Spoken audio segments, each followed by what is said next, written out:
We in the box.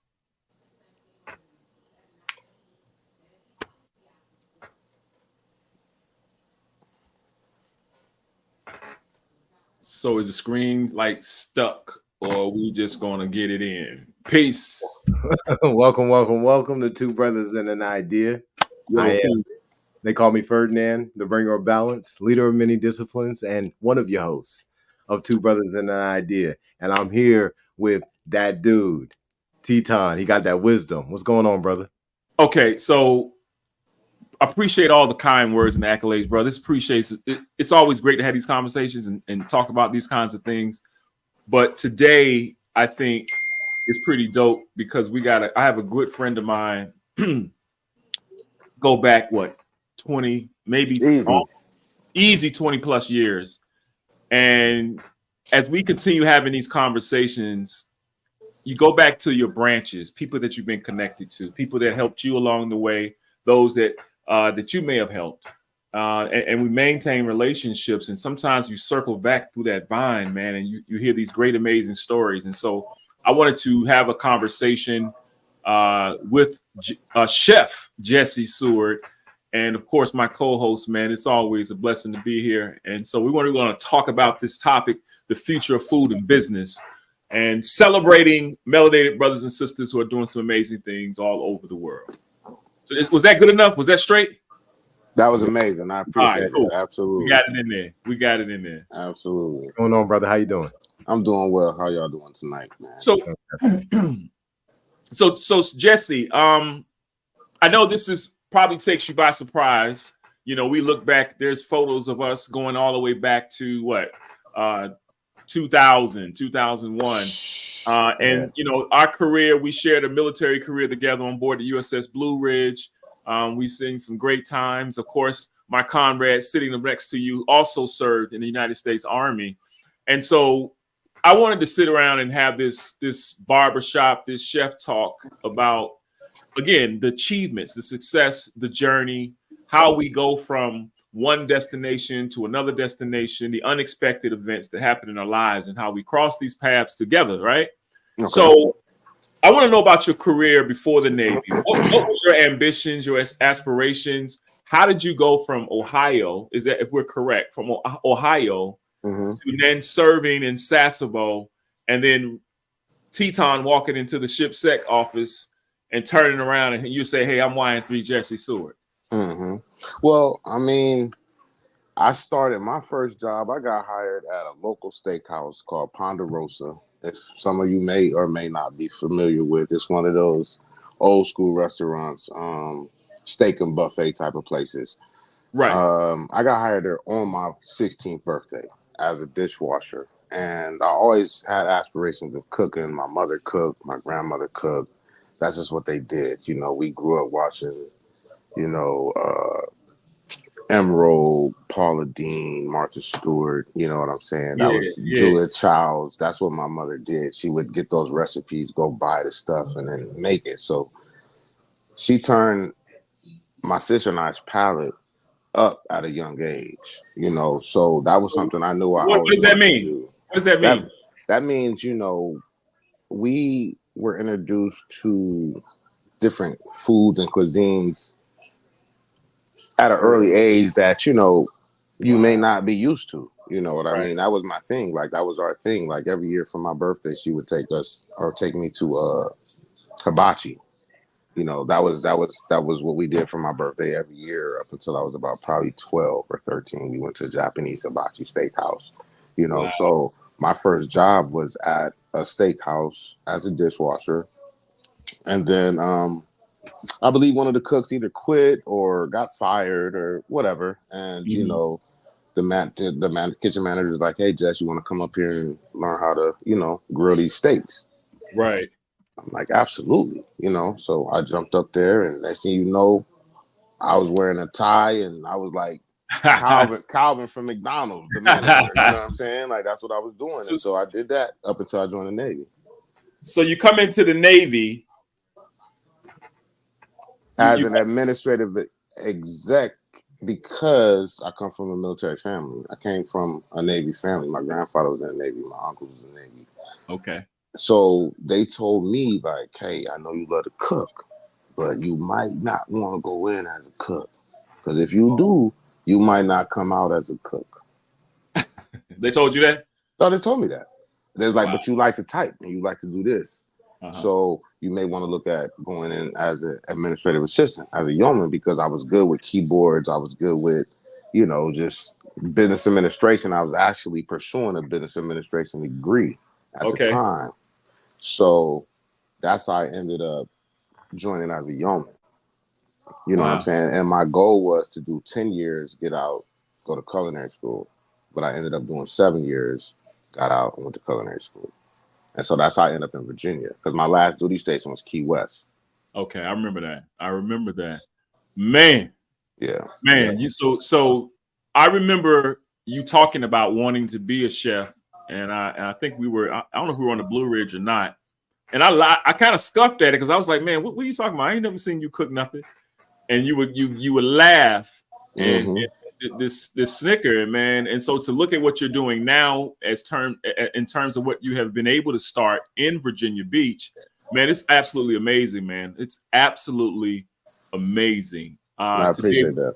To observe the journey, right, from start to finish. You know, it has been one. You know, because like I said, I got out, went to culinary school, Culinary Institute of Virginia. That was a 2-year program. And then I went and got in the field immediately. Like I actually got in the field because when I moved here from Key West, I actually was hired by a previous yeoman who was working for a real estate company, and they were looking for an administrative assistant. So when I first moved out here, that's what I did until I got into culinary school. And then I quit that job and started working at No Frill Grill in Hilltop. Oh, okay. I took that job at like $9-10 an hour, and I was making good money at the real estate company. Yeah. But I wanted to be in the field while I was in school, because I didn't want to graduate school and be green, which I wasn't green anyway because I had restaurant experience, but it's all about paperwork and the business tenure and the business part of it. So I was like, you know what? I'm going to leave this administrative job, jump in the field while I'm in school. So when I get out of school, I can, you know, be ahead of the game. Right. So Ferdinand and I had some conversations about different types of food choices. I know you have your favorite menus, some of your starter menus, some menus of some great dishes that got you started, to some of the amazing dishes that are most popular. Can you name a few of your dishes? Or you have photos of them? You got anything you want to share? Where can we get to see it on your website? Well, you can definitely see it on my website, which is posted www.travelingmgc.com. You can also check me out on the social media sites, Instagram and Facebook at Chef Jesse TMGC. Good stuff. Both of those as well. And I mean, as far as my favorite dish, I don't really put myself in that box or that bubble. Okay. But I can do it all. Like, of course, I have an Asian influence to some of my food because I lived overseas and abroad for quite some time. Love Asian cuisine, anything from the Far East. But, you know, being here in Virginia Beach by the water, of course, we're doing a lot of seafood. You know, my blackened salmon goes over very well. My cornbread crab cakes go over very well. As you can see here, this is a lobster bisque that's being shown on the video. You know, so we play with a lot of seafood around here because that's just where we're at. We're on the water. So I have to kind of, you know, appease the masses, right?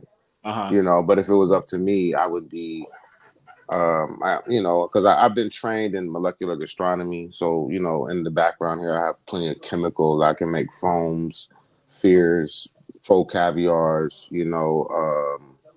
So I don't like to put myself in a box, you know, because we could do anything from backyard barbecue to a 7 to 11 course tasting menu. Okay, what about a GMO diet, a non-gluten-free? Gluten-free, have plenty of those clients. I do a lot of meal prep. I have clients with AC1, you know, keto, don't like this, don't like that, allergic to this, allergic to that. You know, it comes with the business, you know, and that's just, and you just have to, I don't have anything that I don't do. Well, Ferdinand, you're hearing these food choices, this amazing food that you're listening to. I'm sure, Ferdinand, you got some questions. And I'm sure you got some vegan questions. I'm sure you got something. Oh, he's vegan. Okay, so yeah, so like for example, you know, I do vegan crab cakes. I do vegan oxtails. How you do that? How you do that? Well, the vegan crab cakes, what I do, I like to take a little bit of nori, you know, because it has that taste of the sea, obviously. Okay. I use hearts of palm. I use artichoke. Okay. And you know, the same season that you would for a crab cake, but those are our fillers. You know, the artichoke and the hearts of palm, the textures of those come across somewhat like a crab cake or like crab meat when it's pulled. So we shred it, you know. And then, you know, like with the oxtails, it's, you know, it's they're not oxtails, but it's a mimic of it. You know, we take that white carrot, that'll be the bone, right in the middle. And then we take beans, black beans, and, you know, some other things, put them together, formulate them, put them in a, you know, form it up. And then what do you think you could do with lion's mane mushroom? Oh, I love lion's mane mushrooms. I love hen of the woods mushrooms. Mushrooms are a beautiful thing, especially for a vegan, because it's an alternative to a meat or a protein option, right? Because it's meaty, you know. So we can do lion's mane steak. I mean, it's so many different. That's the thing about food. There's no rules, right? Like there's food, you can do anything with food. And that's why I love cooking and creating, because there's no rules, there's no boundaries. There's techniques, there's fundamentals. It's like, okay, maybe you should prepare this type of thing this way, but there's really you can't tell me I can or can't do this. So with the lion's mane mushrooms, you know, we can do teriyaki, we can do jerk, we can go anywhere with it. And it'll still mimic the texture. Absolutely, because ideally what we're trying to do is it's all about the integrity of the food. Okay. Right? We don't want to sacrifice the integrity of the food just for the sake of making something or saying, hey, we're just doing this or we're just doing that. No, it has to make sense. Right. And still hold the nutritional value that it needs to hold and make sense. So before we talk about the future of food, I want to go back in the past a little bit, man. I remember if Ferdinand and Tetaun flashed that photo back in the day, and if you look at this guy back in the day. Oh, that guy. That guy was a knucklehead. Let me tell you about that guy. Actually, let me real quick. Let me just say this real quick. The reason why my lip is like that is a knucklehead story. The reason why I'm smiling like that. There's a reason behind that. But go ahead. I know the story. But I wanted to go back in time, man, because to something we were talking about earlier, where sometimes we say we want to do things, we want to be things, and we have these dreams and aspirations, but to actually see and experience, you know, your dream, the conversations out on the port quarter, outside on the back end of the ship, you know, when everybody out there taking the smoke breaks and hanging out, you know, we would have conversations. And so I remember this moment, and I see this in two different areas where this is the transition from, you know, being deployed. You led a whole department to achieve their ESWAS pins. And that to me was extraordinary, because a lot of us weren't interested in getting that pin. Right. And so in that moment, as I was no longer part of that department, I was still proud to share this moment. And then how that leadership, again, you were able to replace the things that I was doing in the office, and then start an organization for E3 and E4s. Well, I don't know, the E4 Association that's still going on right now on board the USS Blue Ridge, brother. So I want to give you your flowers, because this is the beginning. This is before the chef. Yeah, this is before You understand what I'm saying? You know, when you talk about leading by example, regardless, you know, we are imperfect people. We make mistakes. We go through all kinds of up and downs in life. Right. And so it's an honor to sit across from this internet, you know, my brother here who served as well. Shout out to the U.S. Army for a little bit. Yes, sir. But salute, my guy. It's an honor. It's an honor to see your journey, man. And I think you need to get out here and share more of what you have overcame and what you've been able to build and sustain, even for your children and for your family, man. So I'm godly proud of you, brother. I appreciate you. I appreciate you. You know, it's been a journey for sure. Like I said, it wasn't easy, you know, but it was definitely something that I aspired to do. I knew in my heart, like, that's what I wanted to be. Nobody could tell me different. Like, I want to be a chef, bro. Like, that's what I want to do, you know. And I've worked in the hotels, the golf and yacht clubs, the country clubs. I've done it all. Speaking of that, let's go back to 2010 when there was a video. A good colleague of mine, one of the news reporters, they wanted a good interest story, Ferdinand. They wanted a story, something that was going to connect the community together. And I just want you to go. I want to take you back. I know you ain't seen the video, but I want to take you back to 2010, my friend. Wow. 2010. Wow. I can't. That was a time, man. Like, even you being a part of that. Well, you got to see it. You ain't seen it in a long time. I gotta. It's gonna bless you when you see it. Not that guy, my good friend Ken. I think that's it, man. Let me see. Wow. Right here. Impact TV. Right here, Crocs. Wow. So this was a show that we were doing together. Wow, some years ago, 2010. 2010. And that was Tina Vick, Congressman. Oh man. Oh wow. Okay. You look good, Dad. That look good. And so we went outside to Ferdinand. We went to a restaurant, and Jesse was a hired chef for the day. And we had been talking, and I said, like I said, of course, they wanted a news story or some kind of package, something really cool that we can put online. And we went over to Crocs, where he first got his start. Wow, that's crazy. That's crazy. That's my dude, Greg. I remember that.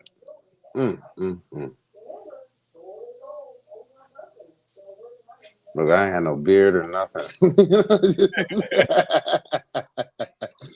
Wow. Man, and so and that particular organization there, they were, you know, very focused on SOL, sustainable, organic, and local product, which was really, you know, a dope movement for me, you know, especially introducing myself into that scene and just being a part of that, because even I think up until this day, they still have a farmer's market that's there in that parking lot.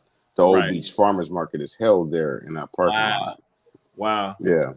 So I wanted to take you back to the past, and I'm gonna hand it over to Ferdinand so he could talk about let's dig into some thoughts on the future of food and business and where you trying to take your business into the future. Okay. You know, I'm glad you brought that up, Tetaun, because I am interested. You know, we've got a lot going on in the country when it comes down to food and how it's affecting people. Yeah. And you know, I see a certain type of way that we could move, and I also see ways that we are moving, right? But I do wonder, what are your thoughts on how you're going to move your food business into the future? Again, I try to, as much as I can, I try to use local, sustainable, and organic products for most and all of my events and anything that I do, because it's too easy here. I mean, I have a couple farms up the street this way, and then, like I said, with all the local farmers markets and whatnot, I think it's a matter of like guidance, right? Like, you know, just like with my daughter and my kids, you know, I try to not push it on them, but hey, why don't you let's eat this, let's eat that, or it starts at home. It's like, what do you bring into the house, right? So it's like if you bring the chips and the cookies and all that into the house, then that's what's gonna get ate, right? That's what they're gonna indulge in. But if you bring the other stuff into the house, the organic and the fruits and the vegetables and this, that, and the third, then that's what's gonna get consumed. So I just think it's just a matter of how you put it all in place, you know. It's a home thing. I think, you know, it's a home thing. I You agree with you know, 100%. It's definitely a home thing. it's a home thing. Yeah. You know, You were saying a little bit about that you travel with I different do. individuals. I Can you tell us a little um, bit what that's like? You know, what kind of fulfillment do you get from that? it's very fulfilling, man. It's just, I mean, I've done private jets. I've done some yacht chefing. I've been on yachts. You know, Okay. Okay. The Love Boat. the Love Boat. You know, that's cool. Like I said, I try to provide my service anywhere. You know, I've been in North Carolina, I've been in South Carolina, I've been in Atlanta, Yeah. I've been in New York. You know, wherever I can provide service, I'm there, and that's there again part of the whole traveling man moniker. I'm a traveling chef. Now I know that you had and I don't want to forget what you're doing now. There's a cooking show that you have online that you have been participating in a few years ago, and we'd love to get a glimpse of that before we lose you in this conversation. We're to see what you're doing with this Japanese cuisine food that you cooked up some years ago. Okay. So, as far are you asking me, or are you about to pull that up, or Well, I was waiting for Ferdinand. I was letting him know. Let's not forget to pull that in to tie that into what he's doing now. All right, let's. This boy, look at him. There Oh, you there go. you go. That's always, I think, you know, the Japanese cuisine. I'm always going to be a little biased toward Japanese cuisine because I lived there for so long. Okay. I love how they take pride in what they do. Like there's nothing like Japanese cuisine to me. Just they it's different. It's hard Oh, to it's explain. It's it's hard so to explain, right? different. It's just you really respect what they got going on over there. You know what I'm saying? They respect it. They respect the food. Like they respect the food. They respect the consumer. They respect the fundamental and the technique that it takes to prepare a dish. You know, it's not taken for granted. It's looked at as true art. I see. It's looked at as true art. And when it's looked at like that, it comes out in the food. So what you You can cook? taste it. What you got up cooking up here? What do we got here? Preparing. There, I'm doing a little bit of shumai, which is like a Japanese dumpling, which you can have any type of filling in it. It could be pork, it could be shrimp, it could be scallops. You know, shumai is basically a nice little dumpling that you steam with a bamboo steamer. It's a steamed dish, you know. And I also prepared one of my most, I'm not gonna say famous dishes, but one of the most liked dishes that I prepare for most of my catering events is blackened salmon. Okay. You know, and I do like a little cream sauce with that, and it's just, you know, and also of course the beef bowl. You know, Oh, I did the beef bowl. So oh, on that the particular infamous, show, the I did infamous. the beef bowl, the shumai, and the Yeah. salmon. The beef bowl is just what we would do at night after we indulge in what we indulged in, right? It was It sounds Taco like Bell. It was Taco sound like Bell a for swole. us. It is like a swole, right? Right? It is. It Bimbo? is kind The of, Bebo? because you can add egg and you can add this and that, Yeah, but yeah, we yeah. always Yeah, just forget kept about it that. simple. Yeah, But I there's a forgot. lot of things that you can add to it, so it can Right. become a swole easily. You feel Okay. me? But it was what we indulged in at night, like Uh, with around here in the States would be Taco Bell. That was for us. Like on the West Coast, you know, there might be a Yoshinoya, I believe in California.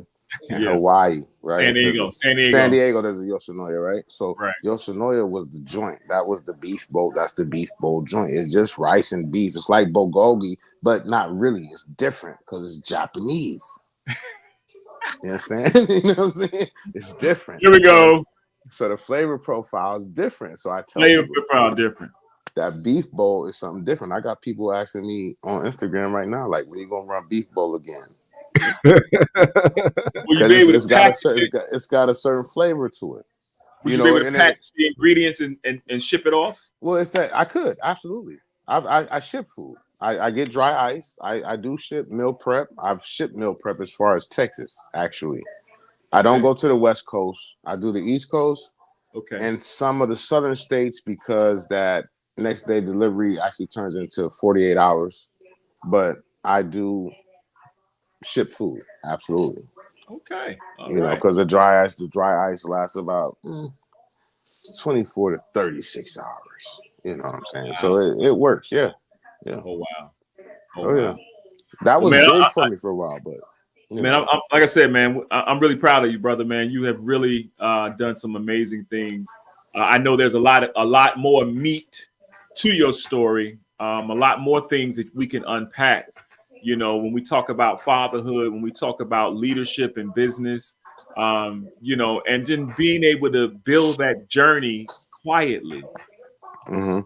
You understand what I'm saying? So can you talk to us a little bit about that journey of building this business and some of the trials and some of the challenges that you had to get through? Because sometimes, you know, there's a generation out there down the hall thinks it's supposed to happen with the click of a mouse. Well, I see a lot of people that think and see what I do and they think it's easy. For one, it's not easy. If you don't have a true passion for what you're doing, I don't even care if it's this. Like, if you don't have a passion behind your drive, you're doing it for nothing. And you're not going to be able to accomplish that if you don't have that passion. So you have to figure out, like, is this what I really want to do? Because this is not a game for me. This is my livelihood. This is how I live. But I see a lot of people think, you know, let me retire. And since I can cook, I'm going to start catering. It don't work like that.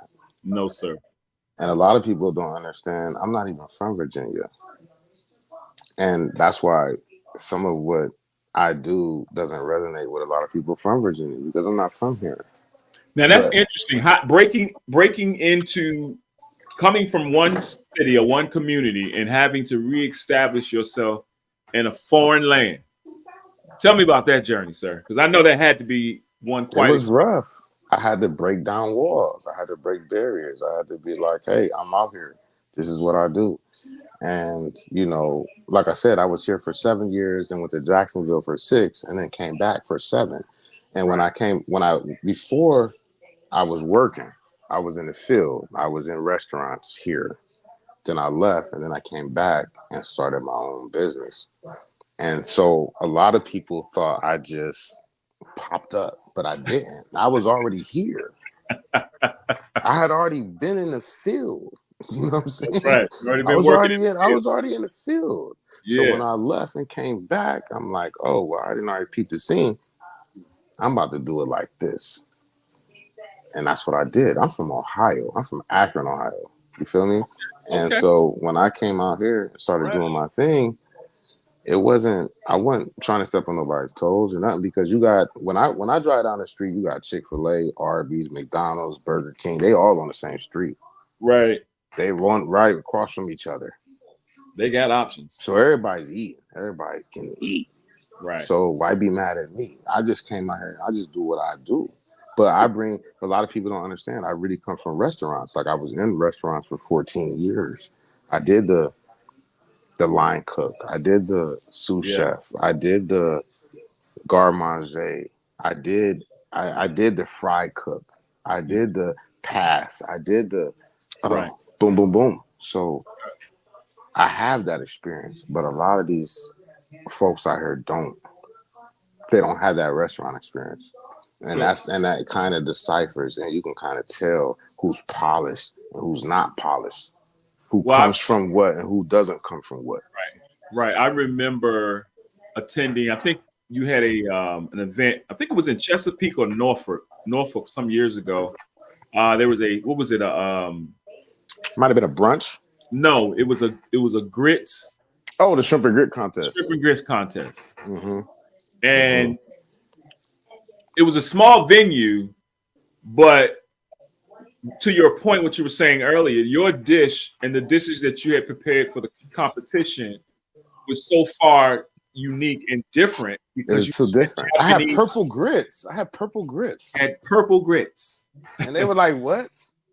This boy got so different. I had purple grits, bro. You feel me? Like it was like I'm always right. And I have to tone and it was ingenious. It was ingenious. You had to see it. I had to tone it down here in Virginia because I can't really do what I want to do because we're not a food mecca here. Mm-hmm. Like Virginia, unfortunately, is hamburger, hot dogs, pizza, fried. Like that's just what they want. That's what they want, man. That's just what they want, bro. Like I can't. It is what it is. That's what they want. You feel me? That's what they want. But I'm ready to do something different, but I can't. Yeah. So I have to adjust and adapt to what I have to do. You feel me? And that's what I've done. And I made a name for myself doing that. You know what I'm saying? Most of my clients want the same thing for every event. You know, the blackened salmon, the honey lemon pepper Cajun chicken, the cornbread crab cakes, and those are on your menu repetitively, right? Repetitively. And so your website, if somebody want to book an opportunity to, have a catering service, maybe have some of their favorite dishes cooked up, private events, how would they get in contact with you? How would they link with you? You can link with me definitely via the website, www.travelingmgc.com. Okay. Or even on Instagram and Facebook, Chef Jesse TMGC. Okay. I'm multifaceted. I can be reached. However, you can DM me, you can private message me. However, I'm going to respond. Give me 24 hours. I ask just that, and I get right back to you, and we can, put it together. Well, man, I really appreciate it, man. Again, I know we had some Blue Ridge friends on the page chiming in. Big Thompson was on there. Oh, Uncle Duke, that's Uncle Duke. What up, Duke on there? What's up? What? And that's my dude, man. That was my guy. I remember. So I got a story. We got a story with Duke when we was in what were we at? Bali. He had just got to the ship. Him and Clark. Okay. Yeah. They came together. They came together, right? And so I was the duty master arms on the deck. Because I know this story. I know that's the funny part about this. I know where he's going, right? Go ahead.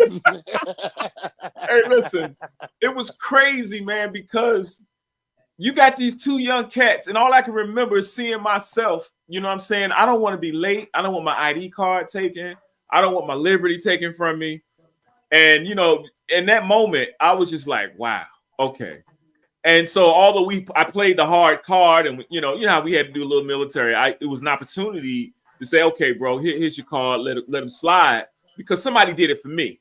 Right. You know what I mean? Right. That was of course. That was that kind of thing that we had. We always looked out for each other. You know what I'm saying? That was one thing we was going to do. Even if we didn't necessarily have to be getting along with whoever, we were brothers. Like shout out to Lil Cali. Sailors. You feel me? Lil Cali, Crazy. That's my dude. Yeah, we can do this for days, for hours. Yeah. Just going back, reminiscing about, some of the stories and the times and just some of the brother. It was really the fellowship and the brotherhood and the camaraderie that we had that made it what it was. You know what I mean? Like those are some times we can't take back.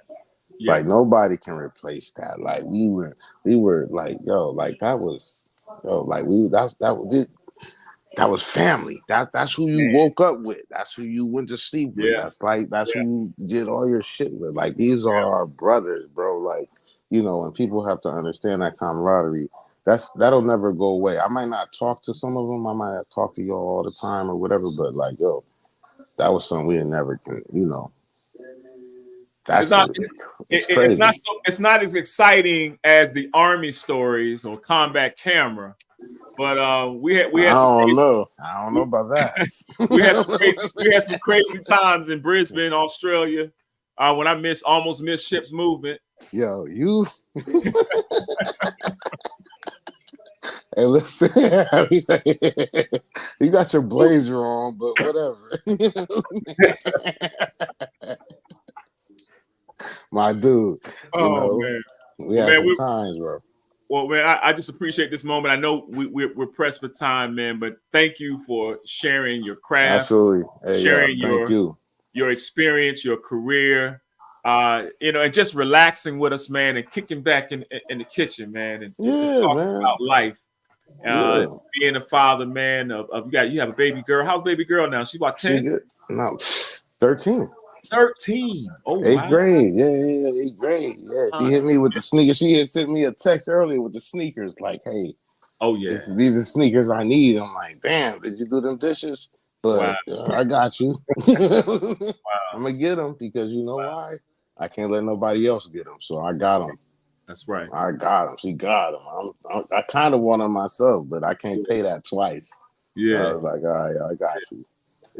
Well, shout outs to you, man, and the traveling man, and your cuisine and all your great cookings adventures, man. We're gonna keep following you on social media.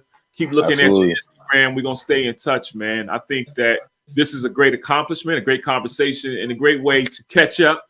And man. And my man, front of that, me and you gonna talk. Don't even worry about dude. That's my dude, but we gonna talk though, because we in Newport News. We up the street. We gonna holler. That's right. That's right. You feel me? I love y'all, bro. Like, I appreciate y'all for having me, for real. Yes, sir. You know what I'm saying? And as we always do, last words, Mr. Ferdinand. He has a teachable moment. There we go. Well, you know, when I think about the future of food and business, I'm looking at independence growing. I'm looking at more people growing gardens. Right. Looking at more people going to farmers markets. Right. I'm looking at more people having a direct line to fishermen. Okay. Having a direct line to hunters. Okay. You know, I'm seeing more people empowered in these spaces of getting food and how food is moved within commerce.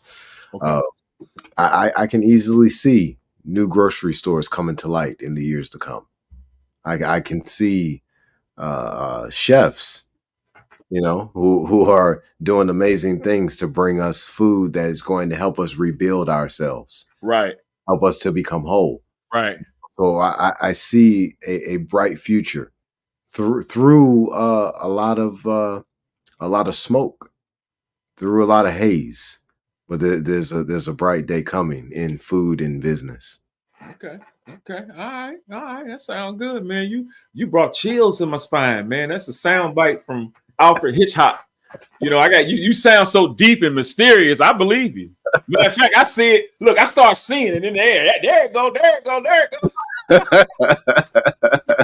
Man, it's always inspirational. It's always fun, and it's always inspiring to sit amongst family. And when I say that with confidence. You know, this tree of brotherhood. And when I've always, you know, you always have your moments, right? When you look around and, you know, of course we know who we are and sometimes we know what we need to be doing, but it's always good to have your brethren, people that you have journeyed with along the way. But also as you grew and they grew, we grew together as a community of brethren. And so offline, the brother and I were talking and we both shared similar sentiments about really getting to a place of really understanding what it is to be a man and to experience fatherhood. You know, we thought we were men, we thought we were fathers, and we were well accomplished along our way in our military careers. We're doing some great things, but life took its course. Things happen, but at the end of the day, there's always a unique thing that inspires me, and there's three things that identify who we are.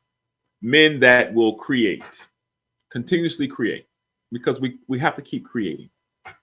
Two Brothers in the Idea, or creating thought, being thought challengers, people that will have ideas that will carry the next generation, but also being able to take what you've created and build legacy, build an extension of yourself, be able to build from those places, those dark places where you needed to heal.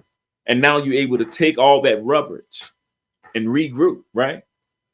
And then finally, to be able to sustain that strength, that order, right? That the desire to be great, but not so much to be great of someone else, but to be great for your children, be great for your family, be good for yourself. So it's always encouraging, man, to look in the mirror and you see brothers, man, that you serve with. And I salute all my good brothers. There's many brothers and sisters out there that Ferdinand and I have met, have crossed paths with, that 6 degree of separation, whatever that means.